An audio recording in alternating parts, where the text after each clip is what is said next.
Hello and welcome to the Woven Podcast. This is Sarah Newberry, and I am a barefoot massage therapist, a postpartum practitioner, and a continuing education provider. And today we're going to be talking to my friend Ashley all the way over in California.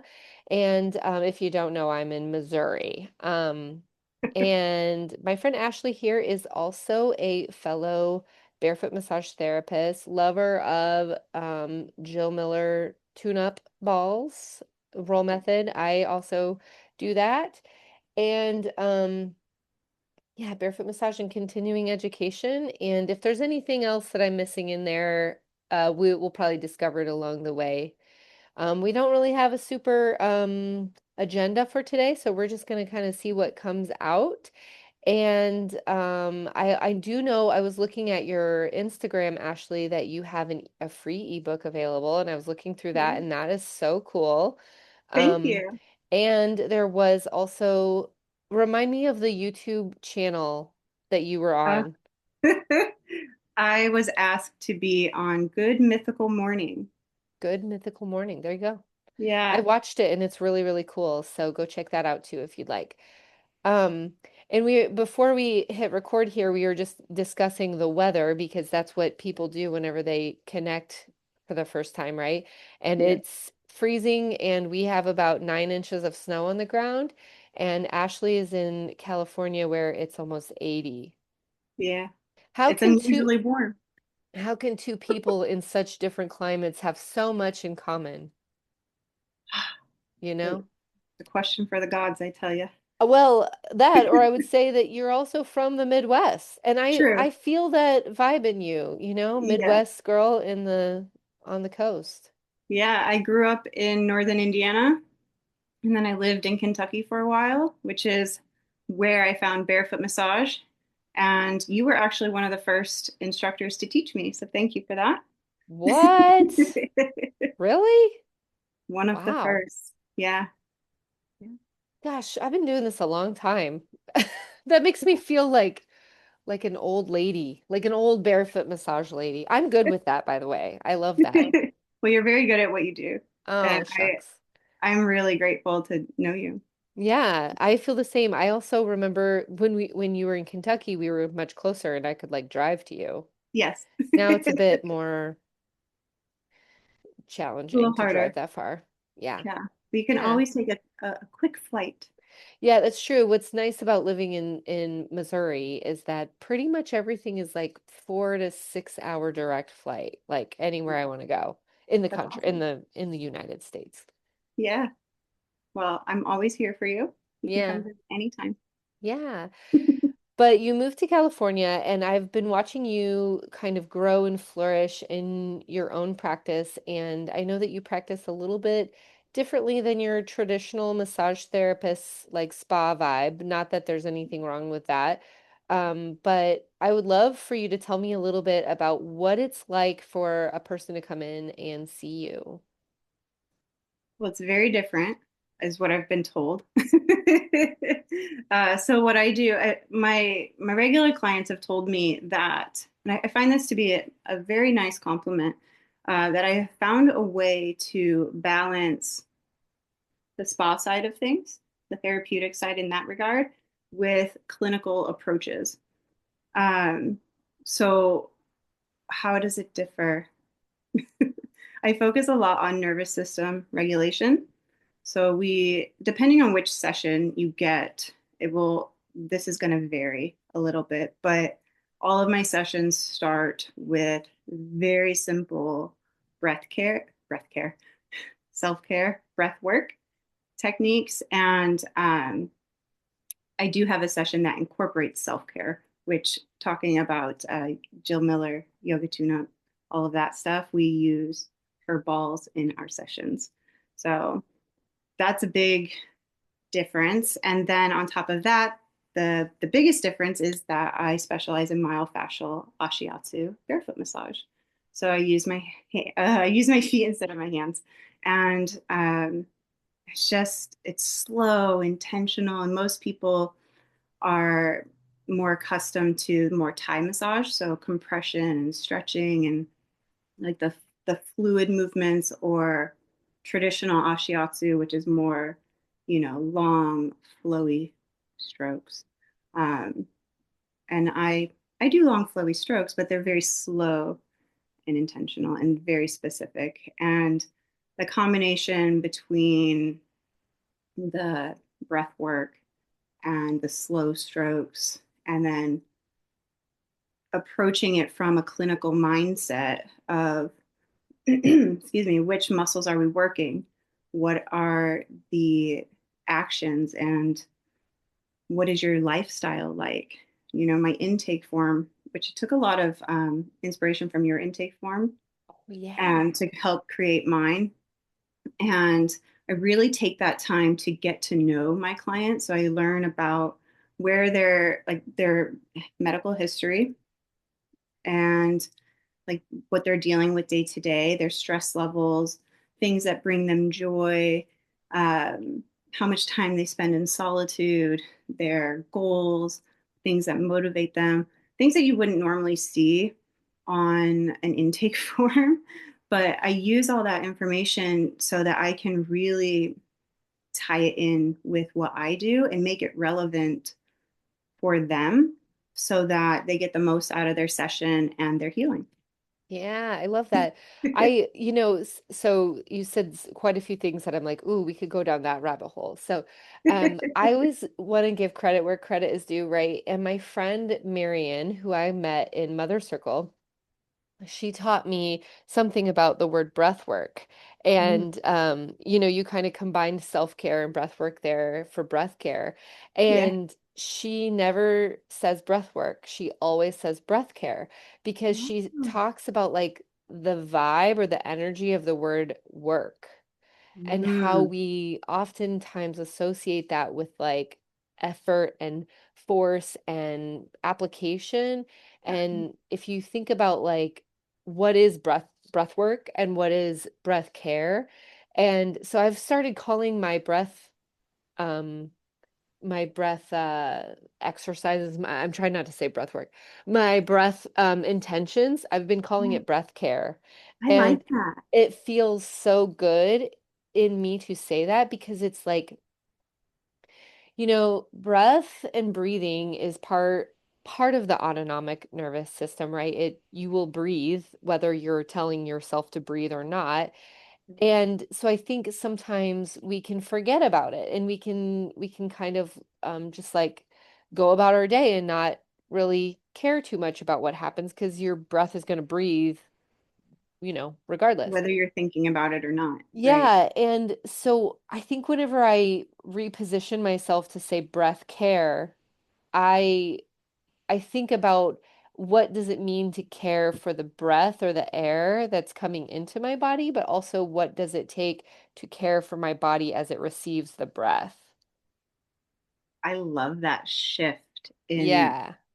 the mind. I've been working a lot on shifting mindsets and changing not just the way that I speak, but the words that I choose to use. Hmm. And that's one that I hadn't really thought of. So thank you for bringing it to my attention, because I'm going to sit with that for a while. I really Yeah. I like that a lot. Breath Yeah. work, breath care. I mean, and there like etymology is like the origin of words, and I think there's also something to be said for it. My cat keeps playing with my headphone here. Stop it. Um, I think there's also something to be said for like, what does a word truly mean? And like, are you using the word in the way that you intend it to mean, but also like the collective intends it to mean? And like, there's history with words sometimes. I'm in a book club right now about matrimony with my with one of my teachers, Stephen Jenkinson, and in his book, he talks about the difference between promise and vow, and that makes sense as far as matrimony goes. And I won't go into that right now, but like the etymology of words are important, but also like the energy and like that feeling when you're writing something, whether it's like copy for your website or a poem or anything. It's like when you get just like the perfect like combo of words that like really um reflect what you're trying to convey. There's like a somatic experience to that where it's like this rush of like relief and contentment that happens. Well, yeah, it hits different. Yeah, and that's how I feel whenever I think about breath care versus breath work, where we have an idea of what work is, right? Even when we love our work, like we were talking about earlier too, it's like we love our work. Sometimes my work saves me. I was just in my house for 4 days because of the snow and we couldn't go anywhere. And it was like, to go back to work felt so nourishing and fulfilling to not only my clients, but to me. I was like remembering who I was. I was more than a mom. I was more than someone stuck inside my house. Who am I? Orienting myself to my workspace, right? But there's still this like efforting that has to happen when we talk about work. So, whenever we talk about breath being breath care, that feels much more like, ooh, how am I tending to this versus like, ooh, I got to make this thing work or move in the way that I want it to, you know? Yeah. Oh, I love that so much. Yeah. I'm Yeah. really gonna be I've probably talked developing about that this. before on this podcast, but I'll probably talk about it again because Yeah. because and and I also wanted to say this because I think that and the question I asked you was like, what makes your work different or what makes going to see you different than something else?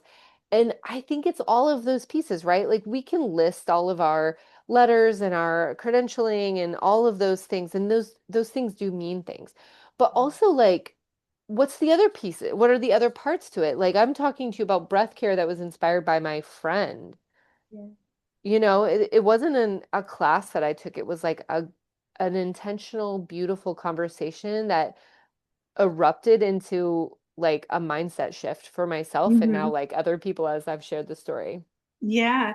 Another word, as we're talking about changing words and the meanings behind, not changing the meanings behind them, but how we use them. Something that I have shifted away from is using the word pain because pain is often, I mean, it's associated with hurt and has a lot of negative connotations to it. And I've switched from saying pain because in my mind, pain is something that's very excruciating. And if you are experiencing something excruciating, I think go ahead, use that word. I mean, in general, use whatever word you want. But when it comes to what the sensations that we feel in our body, is it true pain or is it more just of a discomfort? So I've shifted from pain to discomfort. And a lot of that, in my mind, uh, goes back to your nervous system and how your brain, your breath is processing the daily movements that you are moving through or the daily stressors that you're experiencing. And maybe it is true pain. And if so, let's address it. But I think there's a big difference between discomfort and pain. Absolutely. Yeah.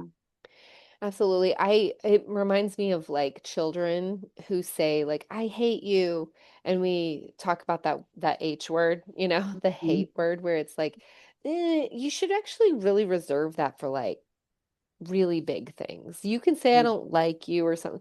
So it's like we can use the word pain, but like is it appropriate for this scenario?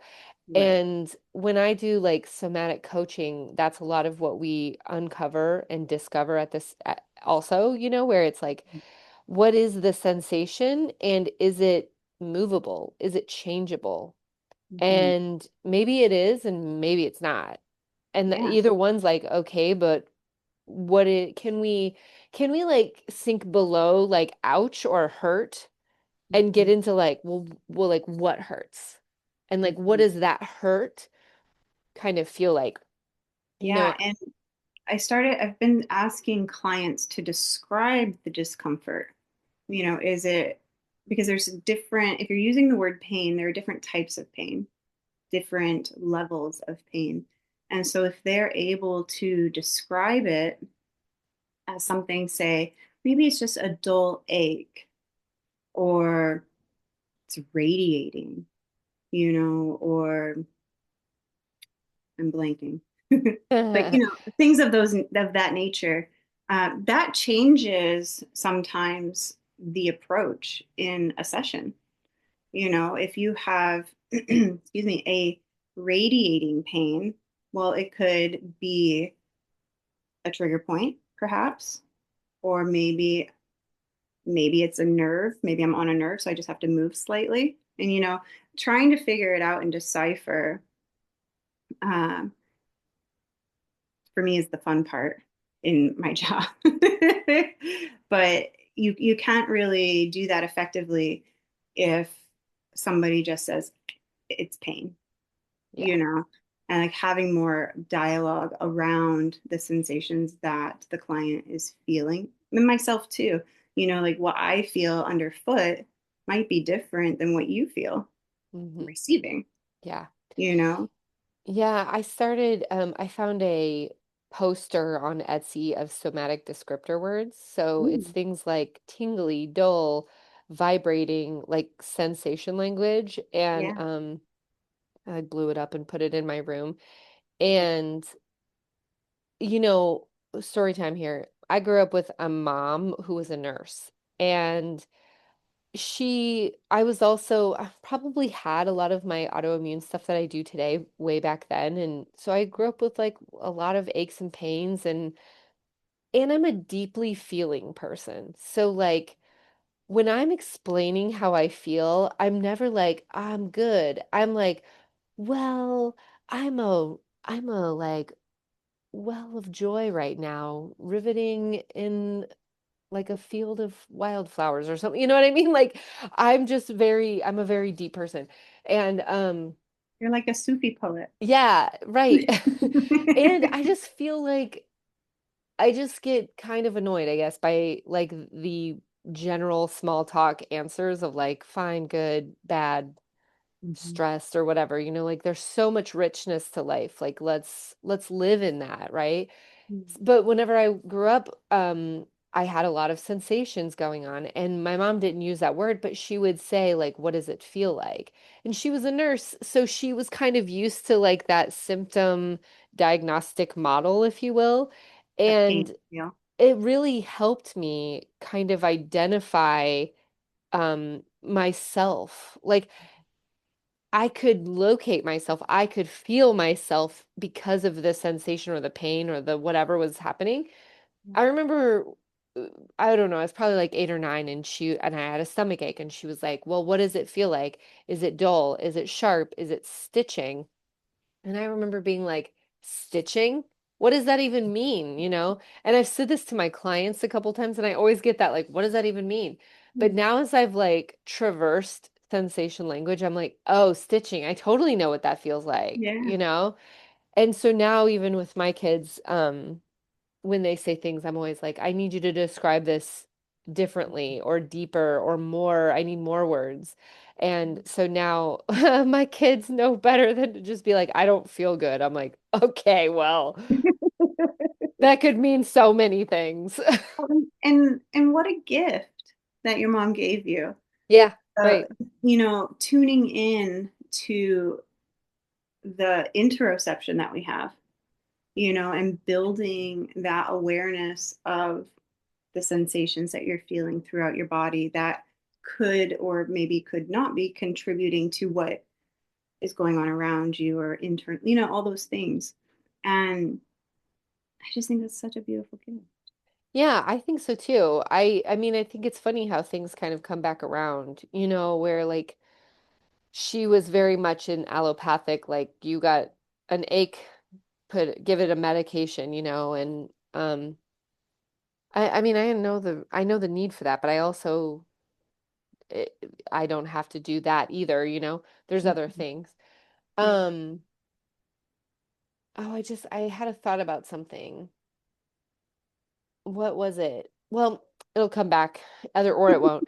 But I was thinking about something else you said about wait, hold on, it came back.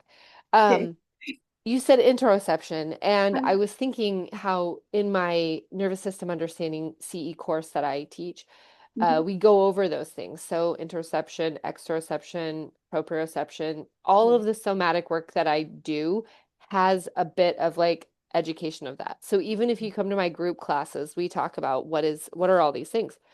Um, and I feel like it's even more poignant right now because in a world of like overstimulation of like notifications and ding ding ding all the time, um, our sensory system is being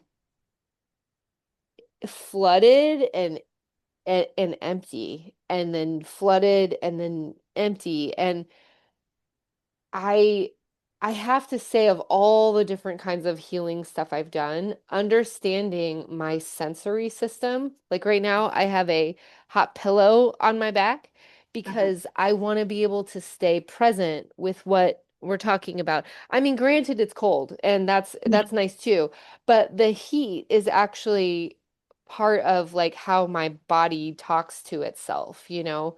It's like, oh, there's something back there and it's keeping me like kind of in my back and not like off into some land thinking about my grocery bill or something like that. You know what I mean? Right. Um, so I'm always kind of like talking about sensory stuff. And this is why like massage works so well, right? Because it's a direct line to talking to our sensory system. Um, I mean, I think my whole massage career, I have been trying to answer this question is why is massage so effective? But the answer is so broad Hmm. and so like layered that it's not like massage is effective because this. It's like Yeah. massage is effective because this. All of this.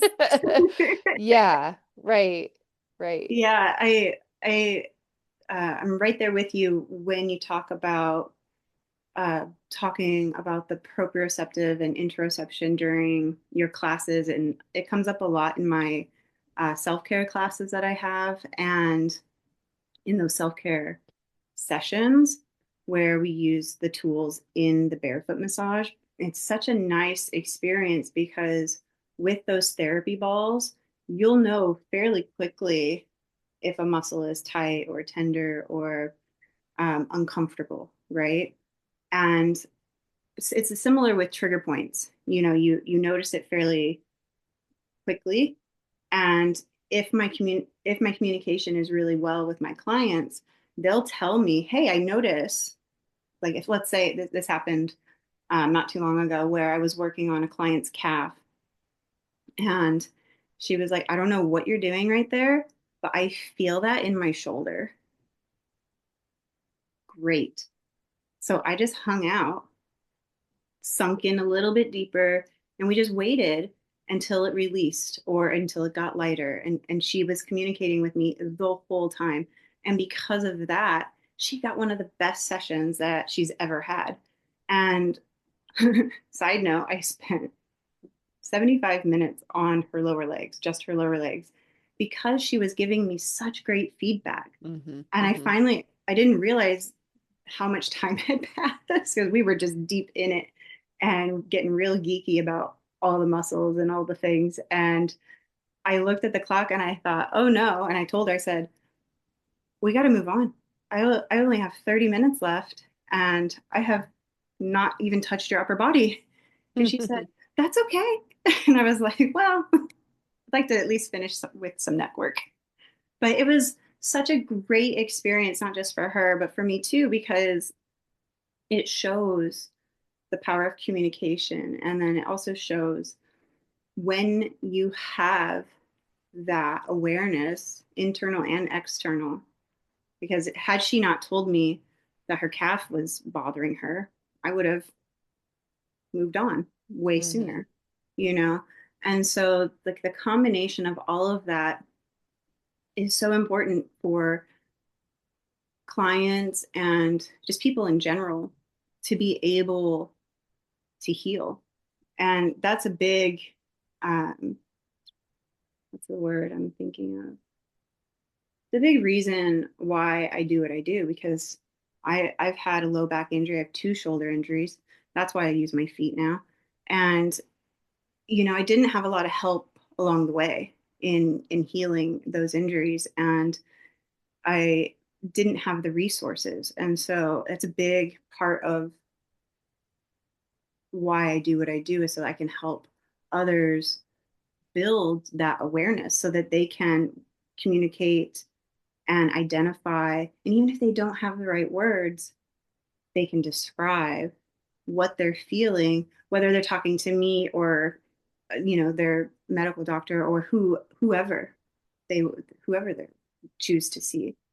Yeah, that's really interesting. In my classes, whenever I'm teaching massage therapist things, and I'm sure you have seen this with your students too, there's always kind of a breakout conversation about like, do your clients talk to you or not talk to you? And I think kind of what you were just referring to with like this client where you guys were really in communication about this lower leg thing. And I think it's always like usually the conversation is do you talk or do you not talk? And we're like that could be a lot of things. Like are you talking about, your child's recital or whatever, or like are you talking about what's happening in your body? Because I can like because I've been in those sessions too where the client's like really directing me based on what they're experiencing and like we're having an experience together versus like chatter, you know? Mhm. And I think that those sessions where the client and you are really in a collaborative experience is like that can be really transformative for you as a professional, but also for them as a client on the table, not only in transforming their sensation or their pain, but also Mhm. their experience with massage and something. I don't know if you, I will actually, I could guess how you feel about this, but I would love to hear from you. But I sometimes feel like people have certain ideas about massage therapy that like this is just relaxation and there is no clinical aspect to this or you can only find clinical people in hospitals or like chiropractors offices or something like that. And my practice is very similar where I focus a lot on what is relaxing because that is therapeutic.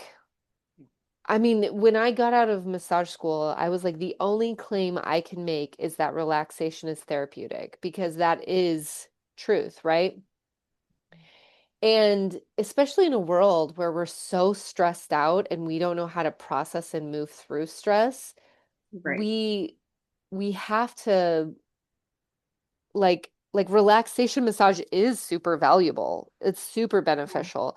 But if you can also like bridge that both bridge the gap there and like see how those two things come together, it's like Yeah. you're talking about an amazing experience. Mhm. It's not just relaxation and it's not just an amazing experience. It's like it's all of it together. And that's a big reason why I created that ebook, was because first it was like ended up talking a lot about these things, and I didn't want to spend so much time talking in the sessions. And so I created the ebook so that people could read it before they came in, before their first appointment. But it really does talk about in very simple terms of why the nervous system is important, and why the breathing is important, and how it all fits together with what I do. And the more I work with barefoot massage and the nervous system together, the more I'm convinced that if you're not addressing the nervous system, your healing is going to take much, much longer. And because you know this, you can't heal in fight or flight. And as you mentioned, with all the stimulus around us, notifications and rushing from here to there, and the social pressures of replying to emails and doing all of the things, I would venture to say that the majority of people are living in a chronic state of stress, which is fight or flight.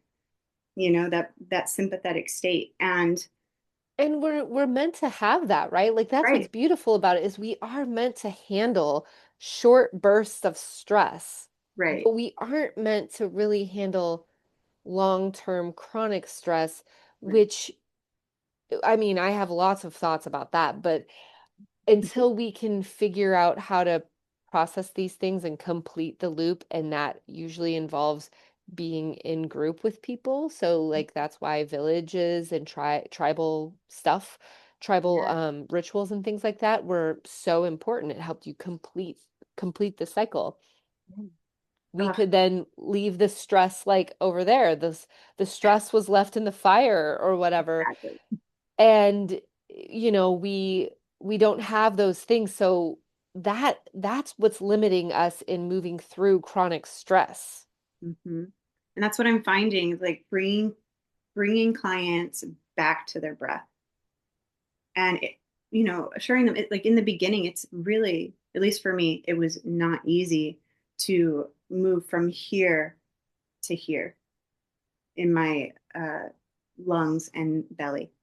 It was very difficult for me to learn how to do that. I struggled really hard. Hmm. Now it's like my norm most of the Hmm. time, and which is wild to say that out loud, but yay. Yeah, yeah, it's practice, right? Yeah, and so now I use my experiences a lot to sympathize with clients and let them know you're not alone in what you're feeling. Hmm. And if you do even just the breath work, which is in the ebook, I have a little page that walks you through very simple how to do what I do in my sessions. Um, is and I'm not trying to plug the book. It's just I was being silly. I mean, it's a great resource right there. Well, Like thank I you. did not know about that till today, and I'm going to be sending my clients that way too. Like, Oh, here, read thank this you. ebook. Thank you. Well, it's like, you know, even if you just do a little bit every day, and it can be as little as 30 seconds to a minute every single day, it compounds and it really does make a difference. And eventually you'll be like, "Oh, I am breathing in my belly. When did that happen?" Well, it's because Hmm. you've been doing 1 minute every day for the last 5 years or Hmm. however long it's been. Hmm. For me, it's been since I learned breath work, honestly, back in college. And I took a yoga class. My very first yoga class was in college. And we spent half of the class, so it was a 50-minute class. We spent the first 25 minutes just breathing. That was my first introduction. Wow. Um, and it was really difficult.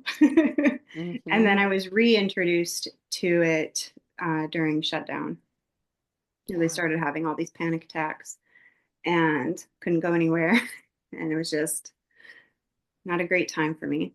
But then I Hmm. took Jill Miller's Body by Breath class, and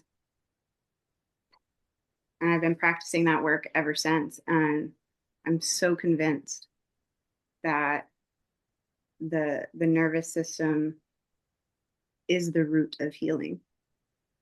Like Yeah, I definitely agree too. it's Yeah, I definitely agree too. like, oh, it applies to literally everything that I'm doing in life.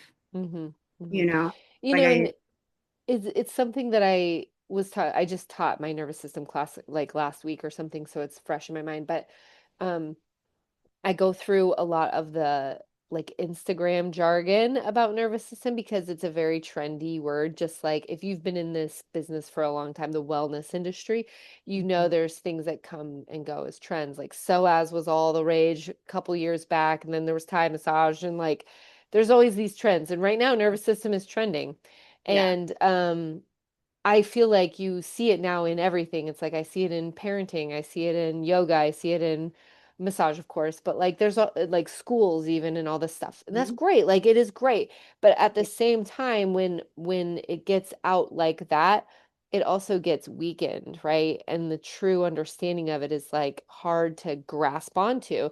Um, it took me a long time to really understand like, fight or flight and like rest and digest, that's like such a baby, like it's a baby understanding, like a teensy weensy understanding of how the nervous system actually all works together. And Yeah. then going to see Gil Headley with the nerve tour was like super interesting too, because he really went in depth on the vagus nerve. And that's like really hot right now too. Is like, you ever see those ads on your social media for like the vagus nerve like stimulators or whatever? No. They're like these things you put on your neck and they vibrate, I bet. I don't know. I don't know. I've never used one, okay?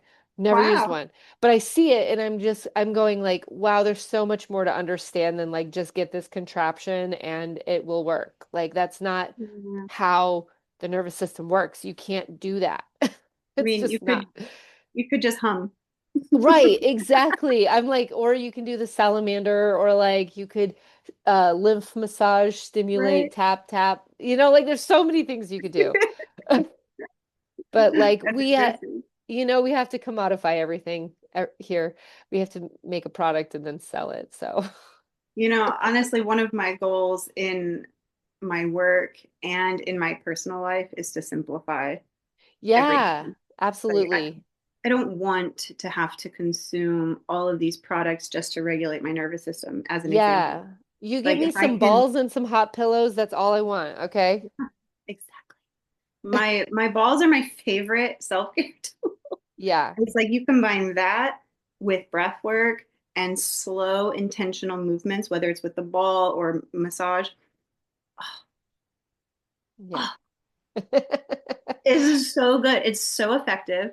It's calming. Like, it's Well, just so good. yeah, and okay, so we've talked about self-care. Yeah. We've brushed along this word for a little bit here, but like let's look at it directly for a second.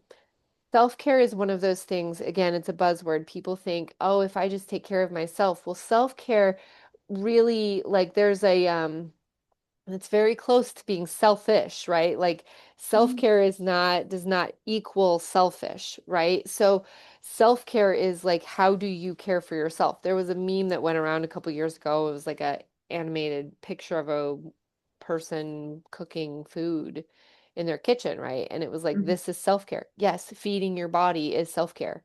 Mhm. And I think that self-preservation is also self-care.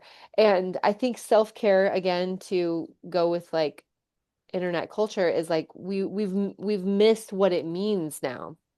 It becomes like bubble baths and expensive massage experiences. And as someone who delivers expensive massage experiences, um I want to make sure that you're not here to check that box of self-care if you're just like laying down and receiving this thing and then like going back to your stressful job. Like whenever I'm in relationship with my clients like this, we're having an ongoing educational experience about, what's working, what's not working in your life.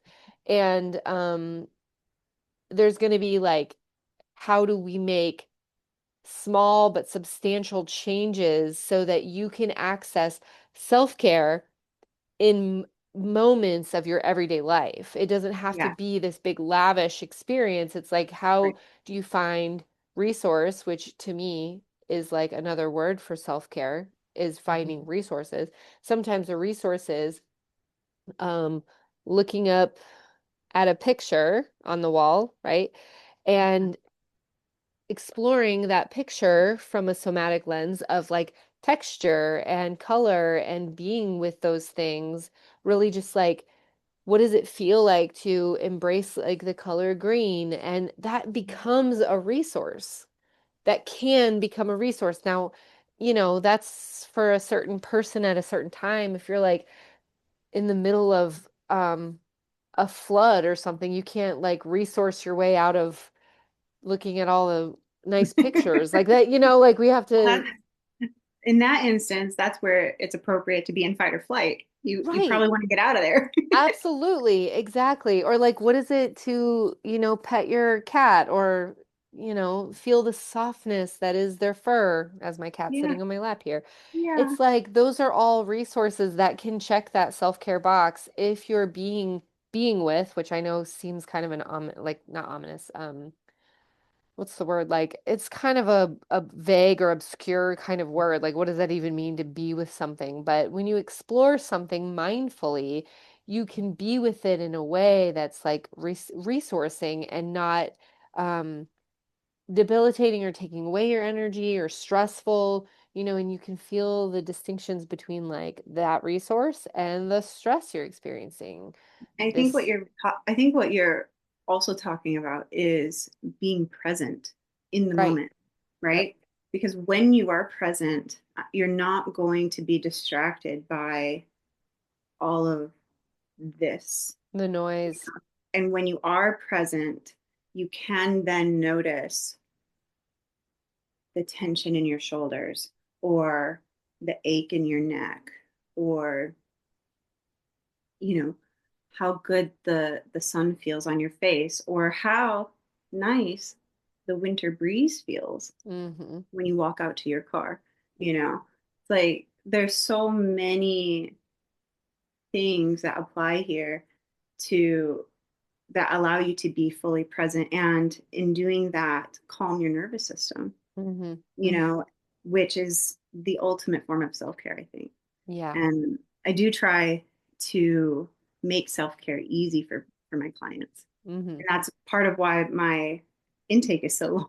Because Right. when I have a good understanding or like a solid foundation at least, um, of how they live their life and what's important to them and what their wellness goals are, then I am able to at least plant the seeds of how they can incorporate these tools that I'm sharing with them into their daily lives that doesn't feel like another thing on the to-do list, Right. Yeah, you know? absolutely. It has to be accessible. Yeah, exactly. Um, real quick, let's talk about intake forms and then we Mhm. can close up for the day. Okay. But intake forms, when I go get a facial, there's certain questions they ask for my skin, right? And when I go to like the doctor, there's an intake form and it feels very demographic information, maybe Yeah. medication and stuff like that. And then this is the one thing that I always tell my students, but there is that your intake form is the one time that you have a totally 100% captive audience. So Yeah. use your intake form to educate about yourself, but also what like how do you want your client to act in your space? Like this is Mhm. also the time to educate them on your expectations of them, right? And it's also the the intake form is like your way to gather information both from a marketing perspective, like if Mhm. you were collecting information on, you have one client that's referring all these people to you and you get that information from all those people's intake forms, you can then do something appropriate with that, right? Mhm. And like there's also the intake form to address the session at hand. So yeah, don't be afraid of really long intake forms is the moral of the story. I love my intake form. Yes, it's long, but I think it's really valuable. And I think once the client arrives and then they talk with me, I'm assuming they've already gone to my website and read about everything or most things before booking an appointment. I would hope so. So, Right. assuming all those things, by the time that they come and see me and we have a conversation, I think it also makes them feel seen when I bring up certain things that they wrote in their intake form and connect it to the discomfort that they're having in their bodies. It's like, well, you mentioned that you're having, right elbow pain. You also mentioned in your free time you like playing tennis. Let's talk about that. Hmm. How often are you playing tennis? And you can ask all the questions and how often are you stretching or whatever. It it will unfold organically and then it just really adds to the quality of the experience because once you've done all of that, then by the time you're finished, you deliver the great service, they come out, they feel amazing, Hmm. at least most of the time. They feel amazing and they feel better on so many different levels. They feel heard, they feel understood, they feel lighter a lot of times after receiving the body work. Their body feels more even and balanced. And it's not just physically, it's just mind, body, soul kind of thing, you Hmm. know. And I think that's um, such a great thing to have in our life, you know. Yeah. I understand, like, I've had to fill out a lot of forms recently for my son at his school stuff, and it's frustrating to like click the buttons and keep going through all the questions. Last night I had one that had 200 questions. I was like, "Oh my gosh." Oh, wow. So like I understand, but I also feel like I am creating a space. This is when you come to see me, it's not like your average massage. Right. We're having an experience together, and I really want people to understand that. And so it's like if you can't have like if you can't take the time to fill out the intake form, you're probably not going to really like or jive with what I'm doing here anyway. Uh-huh. You know, because the information that I have on my intake form is so much more than just what's your medical history? Right. Like that tells me a lot, of course, and I want to know that and I need to know that stuff, but also I want to know who you are as a human and what are you up to in the world, and even more important, like what do you care about? Because when you can list and name what you care about, Mhm. now we have exactly why we're caring for our breath, we're caring for our body, we're caring for our well-being. It's when we don't know what we care about that we can't we there's no like purpose to caring for your body. Mhm. And when we know what we care about, like your heart's desire, that's where the real work happens. So, Yeah, of course. yeah. And I'm sure you feel this way too. It's like I want the best for my clients. Yeah, You absolutely. know, I don't want my clients to deal with that pain and discomfort that I dealt with my shoulders or my low back. Hmm. You know, not being able to walk is so difficult for everyday living, Yeah. right? Nowadays, Yep. right? Absolutely. And I understand that. I don't want you to go through that. Right. So Right. here I am. I want to give you some very simple tools to help get you past that so that you never have to feel that again. Right. And if it starts to show up, here's some tools to Hmm. help, uh, manage and prevent and keep yourself away from that for as long as possible. Yeah. Yeah. You Yeah. That brings me to a whole different conversation, but we're gonna put a pin in it for now. know. Okay. I have to go feed my kids. And Okay. We'll do it part two. yeah, absolutely. I was gonna say this has been a very fun, meandering conversation, but is there anything that you have upcoming that you want anybody to know about? This probably won't go out for like a month. So what you got going on like end of February, March, April? I've got some self-care classes coming up here at my office. Um, February, we have Hello Gorgeous, using the Gorgeous Ball to open our hearts. Oh, lovely. It's going to focus on neck, shoulder, chest, upper back self care. And then another Hello Gorgeous. Um, oh, I can't remember what I named it. But it is all about low back, hips, and pelvis. So self care for you Nice. for those areas. So those are the most recent things that are coming up. Got some sound baths coming up as well monthly, Oh, um, coordinated with the full moon. So it's all on my love it. website if people Yeah. are interested. But I would Yeah. love people can come. I would love to have them. Yeah, well, all that information will also be in the show notes too. So Ashley will give me her socials and her website and stuff. So that'll be there. So thanks so much, Ashley. It's been really fun to connect with you. I love seeing your face too, because I know we text and talk a lot, but we don't always get to see I each don't ever other's get to faces. see you. It's so nice to see you. Thank you so much for What a inviting me. great nervous system signal, seeing your face. Thank you so much, Sarah. Yeah. I'll talk to you Thanks. soon. All right. Bye. Bye.